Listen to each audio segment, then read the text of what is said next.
बिस्मिल्लाहिर्रहमानिर्रहीम। Welcome to Aspire online classes. Dear aspirants, मैं उम्मीद करता हूँ आप लोग खैर वफ़ियत से हैं और अपनी स्टडीज़ को एंजॉय कर रहे हैं। हमारा चैप्टर नंबर 4 कंप्लीट हुआ, लेक्चर नंबर 36 तक। आज हम लेक्चर नंबर हमारा 37 है और इसमें हम स्टार्ट करेंगे chapter number 5। And what is the impotency of chapter 5? First of all याद रखो, बोर्ड पैटर्न्स या बोर्ड को लेके या बोर्ड के क्वेश्चन या बोर्ड पेपर से प्रोस्पेक्टिव से अगर आप देखें, this chapter is really very important because इसमें से लॉन्ग क्वेश्चन हर हाल में आने, और अगर इन केस इसमें से लॉन्ग क्वेश्चन बोर्ड में नहीं आता तो इसमें कम से कम 15 मार्क्स, 15 से 20 मार्क्स का पेपर सिर्फ इसी चैप्टर में से आता है। ठीक है, 15 तो मिनिमम इसमें से ज़रूर आएगा। आपको कुछ शॉर्ट क्वेश्चंस आ जाएंगे, कोई एमसीक्यूज़ आ जाएंगे, इस तरह की चीज़ें, या स्ट्रेट फॉरवर्ड इसमें से एक लॉन्ग आता है, 2-3 शॉर्ट आते हैं और 2-3 एमसीक्यूज़, तो वो 15 मार्क्स का पेपर आता ही आता है। तो ये तो बोर्ड प्रोस्पेक्टिव से था। अगर आप इसको कंप्यूटर प्रोस्पेक्टिव से देखें कि सर ये चैप्टर क्यों ज़रूरी है, तो याद रखो कंप्यूटर्स का पूरा ऑपरेशन समझ लें कि आप कंप्यूटर के हर एक पार्ट का, हर एक पुर्जे का जो ऑपरेशन करते हैं वो इसी चैप्टर में करते हैं।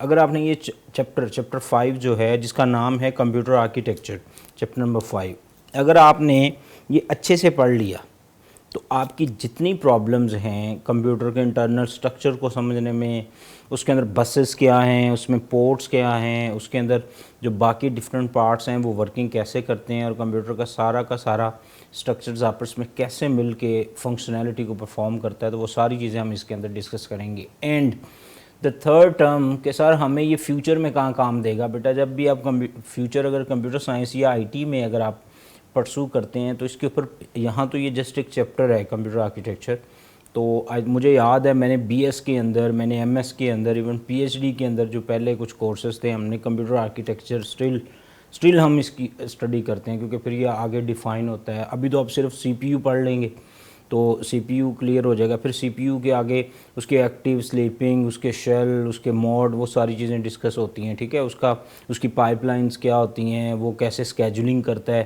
There is a lot of stuff जिसको आपने पढ़ना होता है।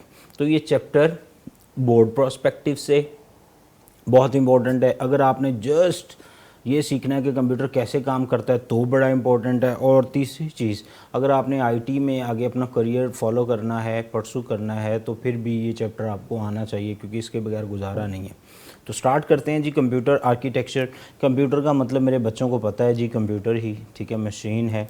आर्किटेक्चर का मतलब ये होता है कि उसका स्ट्रक्चर, वो कैसे उसके पार्ट्स लिंक्ड हैं, कैसे काम करते हैं। This is a definition of computer architecture. इसके अंदर बेटा ये आपकी, हम कंप्यूटर थ्योरी डिस्कस करेंगे और उसके बाद हम कंप्यूटर आर्किटेक्चर टिल सीपीयू तक इस लेक्चर्स के अंदर डिस्कस करेंगे। ठीक है जी, सेंट्रल प्रोसेसिंग यूनिट तक। आगे चलते हैं। आपकी बुक, स्टूडेंट्स मुझे बहुत ज़्यादा कमेंट्स करके पूछ रहे हैं सर आप कौन सी बुक फॉलो कर रहे हैं, सर आप आईटी सीरीज़ फॉलो कर रहे हैं या कोई और सीरीज़ फॉलो कर रहे हैं। बेटा याद रखो, वेरी फर्स्ट डे से लेकर, मुझे कोई 12 ईयर्स हो गए हैं स्टूडेंट्स को पढ़ाते हुए, तो मैं कभी भी कोई ना आईटी सीरीज़, ना कोई पीएम सीरीज़, ना कोई अपने नोट्स, ना किसी और के नोट्स कभी ना फॉलो करवाएं हैं, ना ही कीजिएगा। वजह, पेपर जब बनता है तो बोर्ड की बुक सामने रख के बनता है, उसकी जब चेकिंग होती है तो बोर्ड की बुक रख के चेकिंग होती है। तो याद रखो, सीरियस ठीक है आप परचेज़ करें, क्योंकि उसके अंदर टीचर्स ने मेहनत की हुई है, मेरी ही कम्युनिटी के लोग हैं जिन्होंने वो बुक्स लिखी हुई हैं, तो वो आपको हेल्प आउट करता है। लेकिन आप जो मेनली जिसको आप फॉलो कर रहे होते हैं वो आप इसी बुक को फॉलो कीजिए जो आपकी बोर्ड्स की बुक है। पंजाब टेक्स्ट बुक बोर्ड की बुक है ये, आप लोग मैंने भी ये इंटरनेट से डाउनलोड की है, आप भी कर सकते हैं। ठीक है, मैं कोशिश करूँगा इसका लिंक भी आपको किसी लेक्चर में या नेक्स्ट लेक्चर के अंदर इसका लिंक जो है वो भी पेस्ट कर दूं, ताकि आपको आइडिया हो जाए कि इसको हमने डाउनलोड कहाँ से करना है। इस बुक को फॉलो करो, पेपर इसी में से बनता है बच्चों, पेपर चेक भी इसी को सामने रख के होता है। आप चाहे जितनी मर्जी सीरीज़ परचेज करते रहें, वो MCQs, short question, long question या उनकी कंपोजिशन, उसकी अंडरस्टैंडिंग के लिए वो किताबें बहुत अच्छी हैं, बट समझने के लिए ये, और मैं यही फॉलो करता हूँ। तो आपकी बुक का chapter number 5 page number 71 computer architecture, इसमें सबसे पहले जो बच्चों एक थ्योरी है जिसको हम जॉन वॉन न्यूमन थ्योरी कहते हैं। ये थ्योरी है क्या? पहले ये क्लियर कर ली जाए, उसके बाद फिर हम आगे चलते हैं। अगर आप इस पैराग्राफ को ज़रा देखें 1951, ठीक है, ये कहीं पे 1950s भी है, कहीं 1952 है, क्योंकि ये एक आइडिया था, वो 1947 में वो आइडिया लॉन्च हुआ वॉन न्यूमन्स के माइंड में, फिर वो चलते चलते, लेकिन जो पहला प्रैक्टिकल मशीन जो थी इसकी वो 1951 में लॉन्च हुई, तो सम टाइम ये 1947 भी है, तो आइडिया से रेलिवेंट है। लेकिन आपकी बुक में जब भी कभी इसका जिक्र आए और आपसे ईयर पूछा जाए तो आपने 1951 लगाना है, वो यही होगा, क्योंकि आपकी बुक में 1947 इसके लेफ़्ट राइट्स नहीं है, वो एंट्री टेस्ट वगैरह में होते हैं। जब आप इंशाल्लाह हमारे पास एंट्री टेस्ट देखेंगे उसके अंदर आपको बताएंगे कि वो चीज़ें क्या हैं। वॉन न्यूमन्स क्या बेटा, इसका पूरा नाम जॉन वॉन न्यूमन है, ठीक है। ये कौन है, ये एक साइंटिस्ट है, एंड हिज टीम, उसके साथ कुछ लोग और होंगे, जिस is called team, design a stored program computers, ये नाम है कंप्यूटर का, स्टोर्ड प्रोग्राम कंप्यूटर। मतलब वॉन न्यूमन ने 1951 में एक कंप्यूटर लॉन्च किया जिसका नाम क्या था, स्टोर्ड प्रोग्राम कंप्यूटर। ये तो डेफिनेशन होगी। अब स्टोर्ड प्रोग्राम कंप्यूटर है क्या, आगे वही चले। अकॉर्डिंग टू हिज डिज़ाइन, उनके लॉजिक के मुताबिक, उनके माइंड डिज़ाइन के मुताबिक, sequence of instructions called a program, ठीक है, set of instructions called a program, ये वही है। And the data are stores in the memory of the machine. जो प्रोग्राम हैं, जैसे पेंट है तो पेंट एक प्रोग्राम है, और आप पेंट को यूज़ करके कोई फ्लैग कोई चीज़ आपने बनाई तो वो आपका डेटा है। माइक्रोसॉफ्ट वर्ड एक प्रोग्राम है, आपने माइक्रोसॉफ्ट वर्ड को यूज़ करके कुछ सीवी बनाई तो वो आपका डेटा है। VLC प्लेयर लेट्स सपोज वो आपका प्रोग्राम है, और उसमें आप कोई ऑडियो सॉन्ग सुन रहे हैं बच्चों, तो वो आपका डेटा है। तो प्रोग्राम और डेटा जो हैं they both are stored in the machine memory. वो मशीन की मेमोरी में पहले स्टोर होते हैं, देन एग्जीक्यूट होते हैं। ये है स्टोर्ड प्रोग्राम, पहले इंस्टॉल होंगे, पहले बनेंगे, देन यूज़ होंगे। अगर आप गौर कीजिए तो राइट नाउ हम जो कंप्यूटर यूज़ कर रहे हैं, आजकल जो हम कंप्यूटर यूज़ कर रहे हैं वो क्या है, वो यही तो हैं। आपका मोबाइल फ़ोन है तो आपके मोबाइल फ़ोन में अगर व्हाट्सएप ऐप इंस्टॉल नहीं है तो आप उसको यूज़ कर सकते हैं। No, you have to install it first, then you can use it. तो ये स्टोर्ड प्रोग्राम स्ट्रक्चर है, स्टोर्ड प्रोग्राम आर्किटेक्चर है, जिसको फॉलो कर रही हैं मशीन्स आजकल। Okay, the machine read the instructions one by one, क्योंकि ये सेट ऑफ इंस्ट्रक्शंस हैं तो मशीन एक एक इंस्ट्रक्शंस को रीड करती है, और रीड करने के बाद देन उस इंस्ट्रक्शंस को अकॉर्डिंगली एग्जीक्यूट भी करती है। एग्जीक्यूट का मतलब उसको रन करती है, CPU उसके ऊपर वर्किंग करता है। Okay, this seemingly simple design to provide a very powerful and general purpose, ठीक है। ये किसी पर्टिकुलर टास्क या जर्नल, जो हम जर्नल कंप्यूटर, जैसे मेरे सामने पड़ा एक जर्नल पर्पस कंप्यूटर है, ये कोई जनाब रोबोटिक्स की जो मूवमेंट्स हैं उनको कंट्रोल नहीं कर रहा, ये कोई न्यूक्लियर सिस्टम कंट्रोल नहीं कर रहा, ना ये इंटरनेशनल स्पेस स्टेशन को। ये जर्नल है, मैं इसमें म्यूज़िक भी सुनता हूँ, मैं इसके अंदर नातें भी सुनता हूँ, मैं इस पर गेम्स भी खेलता हूँ, मैं इसमें रीडिंग भी करता हूँ, मैं इसके अंदर मेरे जो डिफरेंट किस्म के टास्क हैं मैं परफॉर्म करना, that's is called journal purpose. कुछ कमर्शियल यूज़ के कंप्यूटर होते हैं, कुछ जर्नल पर्पस होते हैं, कुछ डेडिकेटेड सिस्टम्स होते हैं, ठीक है। डेडिकेटेड सिस्टम किसी पर्टिकुलर टास्क के लिए होते हैं और वो वही परफॉर्म करते हैं। Okay, it is the basis of most modern day computer, ठीक है। आज का जो मॉडर्न डे कंप्यूटर है वो इसी थ्योरी को सामने रख के, तो मुझे बताइए ये थ्योरी समझ आई आपको, ठीक है। अगर आप अब इस थ्योरी की डायग्राम देखें, जो कि मैं अभी आपके सामने ड्रॉ, आपकी बुक पे भी डायग्राम्स हैं, आप उनको भी फॉलो कर लें, लेकिन मैं आपको समझाने के लिए खुद से एक डायग्राम आपको ड्रॉ करके देता हूँ। अगर हम चलें इस स्लाइड के ऊपर, देखते हैं जी। यहाँ पे बच्चों सबसे पहले हम इसकी बात कर रहे हैं विच is called the system unit. ये बिल्कुल वही बॉक्स है जो आपके LCD के साथ पड़ा होता है, जिसको आप CPU कहते हैं। इसको CPU नहीं कहना बच्चों, इसका नाम है सिस्टम यूनिट, ठीक है। इसको सिस्टम यूनिट कहते हैं। इस सिस्टम यूनिट में बिल्कुल इस पॉइंट के ऊपर लगी होती है ये DVD which is called digital versatile disc, और इस कंप्यूटर में यहाँ पे लगी होती है HDD, जिसको हार्ड डिस्क आप कहते हैं, तो हार्ड डिस्क ड्राइव भी बोलते हैं इसको। इसके इस पॉइंट के ऊपर लगी होती है छोटी सी जनाब पावर सप्लाई, जहाँ से करंट आ रहा होता है, this is called power supply. Okay, power supply से फिर डिफरेंट किस्म की जो पावर्स होती हैं, केबल्स होती हैं, वो इसके मदरबोर्ड पे, इस पूरे के इंटरनल एक बोर्ड लगा होता है ग्रीन कलर का। आप टूटा हुआ रिमोट देखें तो उसके अंदर से ग्रीन पट्टी से निकलती है ना, वो मदरबोर्ड होता है। मोबाइल फ़ोन से निकलती है, छोटी बच्चों का जो खिलौना कार है वो तोड़ें तो उसके अंदर भी छोटा सा बोर्ड निकलता है, उसको भी मदरबोर्ड कहते हैं। ये क्या होता है, ये बेसिकली डिफरेंट किस्म के जो इंग्रेडिएंट्स है इसके ऊपर ही लिंक होते हैं। ओके, तो इसको हम कह लेते हैं कि ये जनाब हमारे पास आ गया मदरबोर्ड। तो हम जो है ना वो आपके कंप्यूटर का ऑपरेशन करने लगे हैं, ठीक है। तो यहाँ पे आपके कंप्यूटर्स के अंदर कुछ इनपुट पोर्ट्स होती हैं, कुछ आउटपुट पोर्ट्स होती हैं। ये पोर्ट्स, सर पोर्ट्स क्या हैं बेटा? ये वो इलेक्ट्रिकल सर्कुलेटरी पाथवेज़ हैं जिसमें से आप डिवाइसेस लगाते हैं। मतलब आपको यूएसबी लगा दी, कोई प्रिंटर लगा दिया, कोई स्कैनर लगा दिया, कोई डिस्प्ले स्क्रीन लगा दी, तो ये सारी पोर्ट्स हैं। और यहाँ पे आपके कंप्यूटर के अंदर लगा होता है आईओ यूनिट। सर ये क्या है? ये बेटा इनपुट एंड आउटपुट यूनिट है, ठीक है, जो कि इनपुट लेता है और आउटपुट देता है। ओके, एंड देन आपके कंप्यूटर में यहाँ पे लगी होती है जी रोम। इसको क्या कहते हैं? ROM, which is called read only memory. और आपके कंप्यूटर में बिल्कुल इस पॉइंट के ऊपर लगा होता है जी, इसको कहते हैं CPU, central processing unit, CPU. आप इस बॉक्स को इसकी वजह से सीपीयू कहते हैं, हालांकि एक छोटी सी चिप है जो कि डेटा को प्रोसेसिंग कर रही होती है। बाकी तो इतने सारे इसके अंदर और इंग्रेडिएंट्स हैं, उन इंग्रेडिएंट्स को आप फॉलो नहीं करते। आप जैसे उसको स्ट्रेट फॉरवर्ड सीपीयू, मैं इसलिए कहता हूँ उसको आपने सिस्टम यूनिट कहना है, सीपीयू नहीं कहना। ओके, उसके बाद इस कंप्यूटर में यहाँ पे लगी होती है बच्चों रैम, वहाँ रोम होगी, दिस इज़ कॉल्ड रैम। वो रीड ओनली मेमोरी है, ये रैंडम एक्सेस मेमोरी है। याद रखो जो आपके कंप्यूटर की डीवीडी है वो भी लिंक होती है रैम के साथ। किसके साथ? रैम के साथ। आपके कंप्यूटर का जो आईओ यूनिट है वो भी लिंक होता है किसके साथ? रैम के साथ। अगर आप मुझे कहें तो मैं इसको रिमूव कर दूं ताकि आपको समझ आ सके, ठीक है। अच्छा, उसके बाद आपके कंप्यूटर का जो डीवीडी रोम है वो भी लिंक होता है किसके साथ? रैम के साथ। और यहाँ पे जितनी वो पोर्ट्स वगैरह हैं वो आईओ यूनिट के साथ लिंक होती हैं और आईओ यूनिट भी रैम के साथ लिंक होता है। गौर करें अगर आप इस डायग्राम को देखें तो ये सारी चीज़ें रैम के साथ। और रैम जो है ना वो लिंक होती है किसके साथ? सीपीयू के साथ। और जो रोम होती है ये भी सीपीयू के साथ लिंक होती है। तो सीपीयू के साथ दो चीज़ें लिंक्ड हैं, एक रैम है और दूसरी कौन सी है? रोम। रोम का टास्क ही कुछ और है। रोम आपके कंप्यूटर वर्किंग के अंदर इन्वॉल्व नहीं हो रही होती, ये जस्ट कंप्यूटर को धक्का लगाती है। आप ये समझ लें जब कंप्यूटर स्टार्ट होता है तो ये थोड़ी देर के लिए एक्टिव होती है, उसके बाद इसका कोई काम नहीं है। लेकिन जो कंप्यूटर का प्रोसेसिंग्स है सारी की सारी, वो सारी रैम परफॉर्म करवा रही होती है। डेटा आपने अपने कंप्यूटर में कोई सीडी रोम या डीवीडी रोम के अंदर कोई डिस्क डाली तो वो जो डेटा है वो पहले रैम में आएगा, रैम से होता हुआ वो जाएगा सीपीयू में, सीपीयू उसको प्रोसेस करेगा और प्रोसेस करने के बाद वापस फिर रैम को दे देगा और रैम फिर इन चैनल्स के थ्रू आउटपुट यूनिट को दे देगी, आउटपुट यूनिट आउटपुट पोर्ट्स को दे देगा और वहाँ बाहर आपके कंप्यूटर में डिस्प्ले स्क्रीन के ऊपर वो आ जाएगी।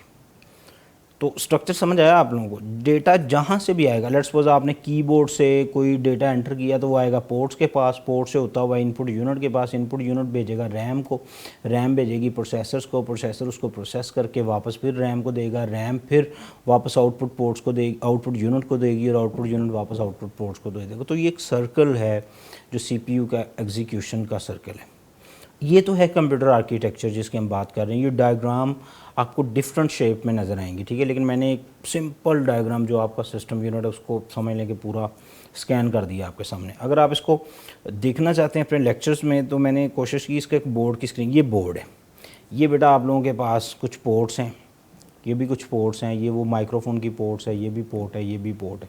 ये सारी की सारी पोर्ट्स एक यूनिट के साथ लगी हुई हैं, ठीक है, विच इज़ कॉल्ड इनपुट यूनिट। यहाँ पे छोटा सा यूनिट होगा, ये इलेक्ट्रिकल सर्कुलेटरी बोर्ड है।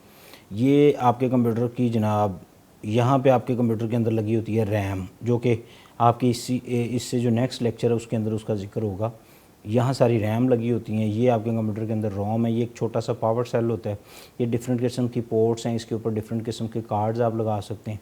और ये आपके कंप्यूटर की कोई ना कोई मेमोरी, ये रोम हो सकती है, ये कोई और मेमोरी चिप है या कोई और आईसी होगा। ये आपके कंप्यूटर का सीपीयू है जिसको सेंट्रल प्रोसेसिंग यूनिट के, ये एग्जैक्टली सीपीयू है आपके कंप्यूटर का। ये कोई और भी मेमोरी चिप हो सकती है, ठीक है। ये सीपीयू कैसे पहचाना जाता है? ये छोटा सा ना इसके ऊपर ये पॉइंट होता है, इसके ऊपर हीट सिंक लगा होता है, इस तरह का हीट सिंक होता है। ये हीट सिंक है। ये क्या करता है? ये इसकी, क्योंकि जब सीपीयू चलता है ना तो गर्म होता है, तो ये इसकी हीट को सिंक करता रहता है और इसके ऊपर ना फ़ैन भी लगा होता है। आपने अक्सर बॉक्स खोला, आप उसका कवर उतारते हैं सिस्टम यूनिट का, तो आपने देखा ना बड़ा सा एक सिंक सा बना होता है सिल्वर का और उसके ऊपर एक पंखा चल रहा होता है। वो असल में उसके बिल्कुल नीचे छोटी सी चिप होती है। This chip actually called CPU. इसको माइक्रो प्रोसेसर सीपीयू सारा कुछ इसी को कहते हैं। आपको समझ आ गई? ये आपके पास आ गई रैम, ये आपके पास आ गई रोम, ये आपके पास आ गया सीपीयू। और ये आप देखें डिफरेंट किस्म के और छोटे छोटे कई पार्ट्स जो हैं वो उसके ऊपर लगे हुए हैं, क्योंकि इसकी वर्किंग, ये जो स्लॉट है ना बच्चों, ये स्लॉट असल में पावर सप्लाई के लिए होती है। पावर प्लग होता है, वो बॉक्स है पावर सप्लाई, उसमें केबल लगती है बिजली की, वो आगे उस बिजली को कट डाउन करता है, उसके वोल्टेज कम करता है, उसकी वो पावर जितनी सिस्टम को चाहिए होती है उतनी पकड़ के वो लाइंस के थ्रू इस प्लग पे लगाता है, और ये प्लग फिर इस पूरे बोर्ड को प्लग जो होता है वो इलेक्ट्रिसिटी प्रोवाइड करता रहता है, और ये वर्किंग होती रहती है। डिफरेंट किस्म की आपको और भी पोर्ट्स और पॉइंट्स नज़र आ रहे होंगे इसके ऊपर, जैसे ये एक पॉइंट नज़र आ रहा है, इसमें एक के ऊपर हार्ड डिस्क लगती है, किसी के ऊपर यहाँ पे फ्लॉपी डिस्क लगती है, यहाँ पे किसी पे डीवीडी रोम लगता है। तो ये डिफरेंट किस्म के प्लग्स हैं। तो ये मदरबोर्ड की पूरी वो स्क्रीनशॉट मैंने बनाया ताकि आप लोगों को ना ये थोड़ा डिफ़ाइन किया जा सके, बताया जा सके कि कंप्यूटर का इंटरनल स्ट्रक्चर, अगर आप डिटेल में देखें तो ये यही स्ट्रक्चर है जो अभी आपकी स्क्रीन पर जो मैंने ड्रॉ किया है, ये इसी तरह ये सारे पार्ट्स हैं, ये आपस में लिंक होते हैं। तो वॉन न्यूमन ने कहा क्या? वॉन न्यूमन ने यही कहा कि भाई बात सुने, जो भी इंस्ट्रक्शंस आपने एग्जीक्यूट करनी है ना, वो जहाँ से भी आएँ पहले मेमोरी में लोड हों, और मेमोरी उसको सीपीयू तक पहुँचाए, और सीपीयू उसको प्रोसेस करके वापस मेमोरी में दे, और फिर आउटपुट हो। तो प्रोग्राम पहले आपको इंस्टॉल करना पड़ना है। तो क्या आजकल जो हम कंप्यूटर यूज़ कर रहे हैं, हम उसके अंदर ये स्ट्रक्चर यूज़ नहीं कर रहे, हम यही स्ट्रक्चर यूज़ कर रहे हैं कि हम जो काम हमने करना होता है उसी काम की हम सेट ऑफ इंस्ट्रक्शंस बनाते हैं, और सेट ऑफ इंस्ट्रक्शंस हम कंप्यूटर को देते हैं। कंप्यूटर वो इंस्ट्रक्शन 1 बाय 1 रैम में और रैम से सीपीयू में वो एग्जीक्यूट होती रहती हैं, और आपका काम चलता रहता है। This is called actually von Neumann theory. वापस चलते हैं जी। वॉन न्यूमन थ्योरी में आपने पढ़ लिया, तो इसके अंदर डिफरेंट किस्म के टास्क का जो है ना वो डिस्कशन हुई है। सबसे पहले कंट्रोल यूनिट है, और ये जो दूसरा है ये एक ही है, ये सीपीयू के दो पार्ट हैं। कंट्रोल यूनिट जो है ना, ये read the instruction from the memory and decode these instruction. ये मेमोरी यानी कि रैम से इंस्ट्रक्शन लेता है सीपीयू का पार्ट, और उनको उस फॉर्मेट में चेंज करता है कि सिस्टम उसको अंडरस्टैंड कर सके, सीपीयू उसको अंडरस्टैंड कर सके। This unit use other components of the computer to execute the instructions given to the computer. और ये क्या करता है, ये यूनिट दूसरे जो कंपोनेंट्स हैं कंप्यूटर के उनको भी यूज़ करता है इंस्ट्रक्शंस को चलाने के लिए, एग्जीक्यूट करवाने के लिए। मतलब ये आपके दिमाग का वो वाला हिस्सा है जो आपको ऑर्डर देता है। मैंने अभी ये हाथ लाया तो बेसिकली ये इंस्ट्रक्शन कंट्रोल यूनिट से आई। Okay, arithmetic and logic unit है, ये जनरल पर्पस कंप्यूटर्स हर सीपीयू के अंदर ये होता है। Perform different arithmetic and logic operations. आपको पता है डेटा जिधर से भी आए 0110 में कन्वर्ट होता है, फिर उसके ऊपर बेसिक मैथमेटिकल लॉजिकल ऑपरेशंस लगते हैं, और फिर वो असल जो प्रोसेसिंग्स कर रहा होता है ना बच्चों, वो ये वाला पार्ट कर रहा होता है, अर्थमेटिक एंड लॉजिक यूनिट। इसकी हमने डिटेल आगे चल के पढ़नी है।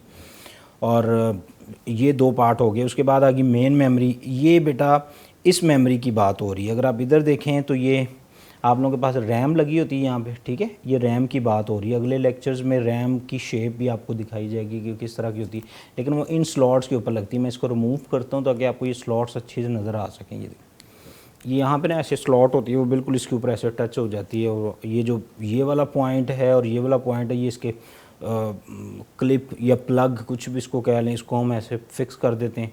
इसके ऊपर ना अभी भी एक रैम लगी हुई है। अगर आपको गौर करें तो ये जो लाइन आ रही है, ये यहाँ पे लाइन आ रही है ना, ये असल में एक रैम इसके ऊपर अटैच हुई है। बिल्कुल माइनर सी बारीक सा बोर्ड सा होता है, वो इसके ऊपर लग जाता है। ओके, तो मेन मेमोरी बच्चों बड़ा कन्फ्यूजिंग क्वेश्चन, बच्चे बहुत परेशान रहते हैं कि सर ये क्या है। याद रखो वो तमाम मेमोरीज़ जो माइक्रो प्रोसेसर के साथ डायरेक्टली अटैच होती हैं या सीपीयू के साथ डायरेक्टली अटैच होती हैं, उनको मेन मेमोरीज़ कहते हैं। आप इस डायग्राम को देखें तो क्या रोम जो है वो डायरेक्टली अटैच नहीं है, ये देखें यहाँ पे अटैच है ना, और रैम। इसके अलावा सीपीयू के साथ कोई और चीज़ अटैच है नहीं है। तो ये दोनों मेमोरीज़ को मिला के मेन मेमोरीज़ कहा जाता है। फिर आगे ये रैम और रोम की डिटेल भी आपकी बुक के अंदर जो आप पढ़ेंगे। तो क्लियर हो गया। तो मेन मेमोरी की डेफिनेशन पे चलते हैं। तो stored computers another very important component exactly, क्योंकि अगर रैम नहीं होगी तो सीपीयू का किसी दूसरे यूनिट के साथ कोई कम्युनिकेशन चैनल नहीं बनेगा, और कोई डेटा ना रैम में आएगा। अगर रैम में नहीं आएगा तो सीपीयू में भी नहीं आएगा। तो that's why this is really very important. अच्छा, data while these are beings execute, मतलब वो डेटा जिसने चलना है। And this unit is commonly known as main memory of the computer, sometimes also called the working area of the computer. इस line पे ज़रा जोर डालिए। ये कंप्यूटर का वो एरिया जहाँ पे कंप्यूटर, तो सर तो सीपीयू फिर क्या करता है? सीपीयू डेटा को प्रोसेस करता है, सीपीयू ब्रेन है, लेकिन सीपीयू को तब तक इंस्ट्रक्शन मिलेंगी नहीं जब तक वो उसको प्रोसेस भी नहीं कर सकता, ठीक है। तो इसीलिए हम सीपीयू को प्रोसेसिंग एरिया कहते हैं, इसको वर्किंग एरिया कहते हैं। तो मेन मेमोरी ये क्लियर हुआ। ये आपके पास मदरबोर्ड है, और मदरबोर्ड के बाद आप लोगों के पास जो आ गया वो आईओ यूनिट आ गया। ये कहाँ पे होता है बच्चों, ये यूनिट ये वाला यूनिट होता है, ये वाला एग्जैक्टली। ये क्या करता है, हम पीछे बोर्ड पे भी चलते हैं, ये वाला यूनिट होता है। ये यूनिट क्या कर रहा होता है, ये सारी इनपुट और आउटपुट पोर्ट्स, जितनी आपकी इनपुट आउटपुट पोर्ट्स हैं कंप्यूटर की, वो सारी इस यूनिट के साथ लिंक्ड है। आप कीबोर्ड माउस जो भी लगाते हैं वो पोर्ट और पोर्ट पीछे की यूनिट के साथ लिंक है। अगर आप मेरी डायग्राम देखें, ये देखें, ये सारी पोर्ट्स हैं, ये सारी पोर्ट्स हैं और पोर्ट्स लिंक हैं इस एक यूनिट के साथ। इस यूनिट को हम ऐसे ड्रॉ करते हैं, IO unit, input and output unit. Okay, this handle the processor communication with peripheral devices. But बच्चों, पेरिफेरल डिवाइसेस का मतलब इनपुट आउटपुट डिवाइसेस, कंफ्यूज नहीं होना। Okay, for example disk drives, monitors, printers, ये सारी की सारी इनपुट एंड आउटपुट डिवाइसेस हैं। Okay, and these are registers to hold the data coming and going out for the peripheral devices. Selection unit which is, कहता है जो data इसमें आ रहा है, जो जा रहा है, उसके अंदर रजिस्टर्स होते हैं जो कि डेटा को होल्ड करते हैं, आने वाले डेटा को भी, जाने वाले डेटा को भी। Which interface to send the data, कहता है ये इसके सेक्शन है, इसमें से एक सेक्शन ऐसा है जो इंटरफेस का मतलब होता है लिंक। जैसे मैं बोल रहा हूँ, आपको समझ आ रही है, आपको क्वेश्चन करें तो मुझे समझ आए, तो basically this one is called interface between you and me. दो पार्टीज़ का ऐसा पॉइंट जहाँ वो एक दूसरे को अंडरस्टैंड कर रहे होते हैं, तो ये इंटरफेस है।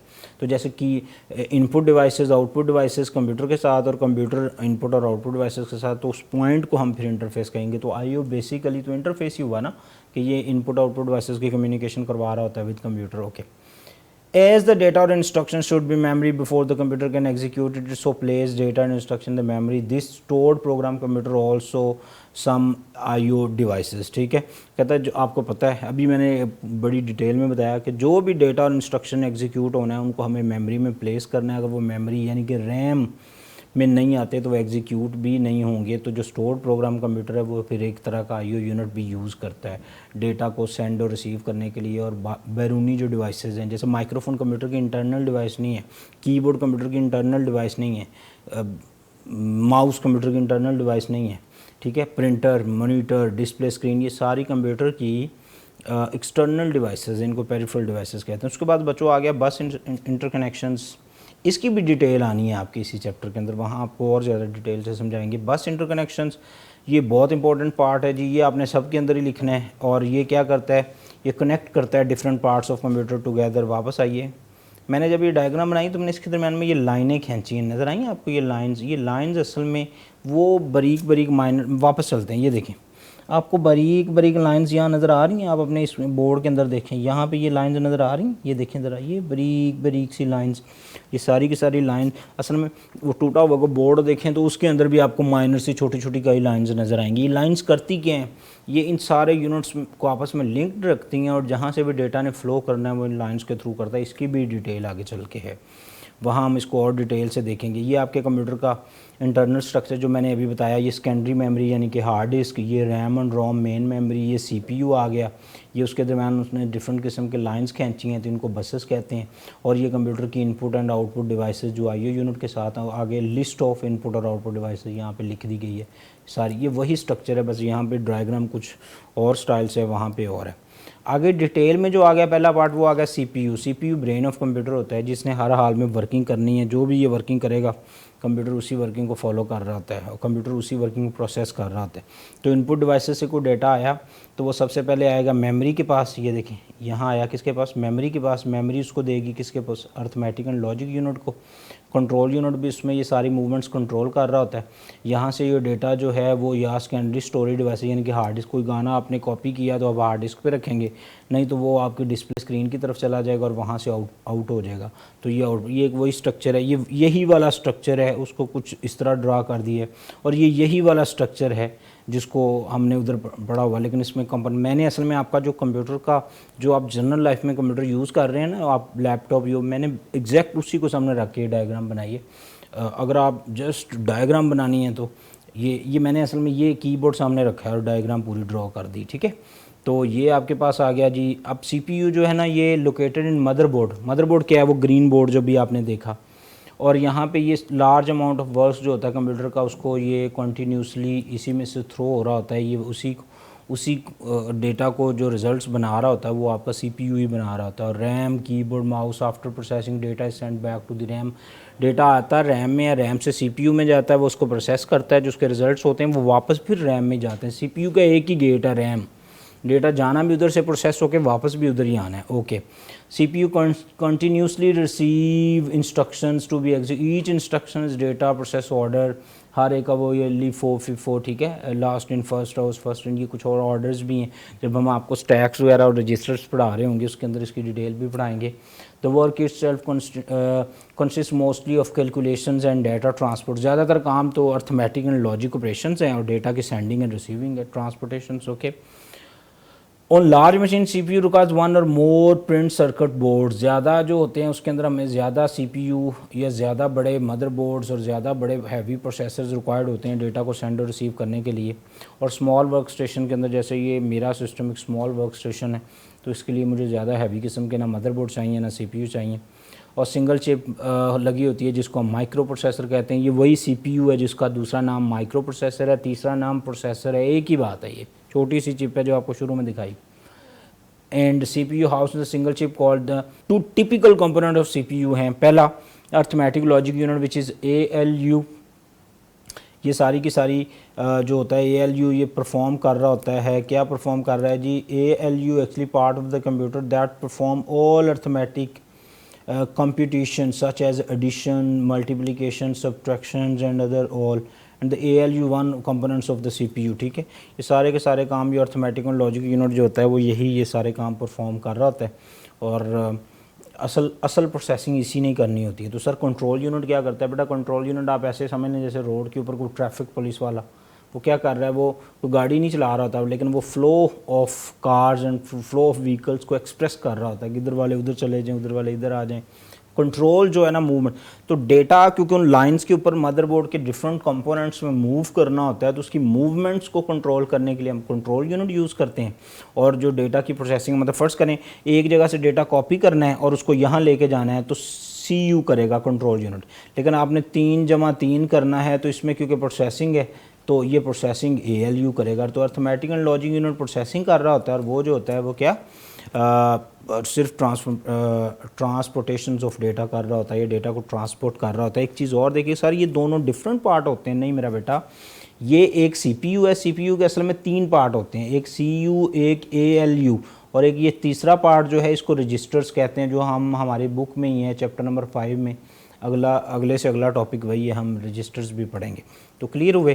तो कंट्रोल यूनिट जो है वो असल में कंट्रोलिंग कर रहा होता है सारे के सारे पार्ट्स की, और अर्थमेटिक लॉजिक यूनिट सारे पार्ट्स की प्रोसेसिंग कर रहा होता है। ये आपका टॉपिक था कंट्रोल यूनिट। और होप सो आप लोगों ने इसको एंजॉय किया होगा। मैंने जानबूझ के इसको थोड़ा स्लो पढ़ाया है, ठीक है, ताकि आप इसको अच्छी तरह अंडरस्टैंड कर लें, क्योंकि नेक्स्ट जो है ना थोड़ी हम स्पीड तेज़ रखेंगे, तो ताकि इसकी अंडरस्टैंडिंग जो है वो बहुत ज़रूरी है। अगर आपको ये स्ट्रक्चर समझ आ जाता है तो आपको अगले लेक्चर समझ आएंगे, अदरवाइज लेक्चर समझ नहीं आएंगे। एंड मैं रिकमेंड करूँगा कि किसी ने कोई लेक्चर आगे से पढ़ा है तो पहले इन पिछले लेक्चर्स को ज़रूर सुने, ये ज़रूर देखें, क्योंकि ये समझ आ गए तो इंशाल्लाह अगले फिर मेरे लिए ईजी, आपके लिए ईजी। अपना बहुत सारा ख्याल रखें। अल्लाह हाफिज़।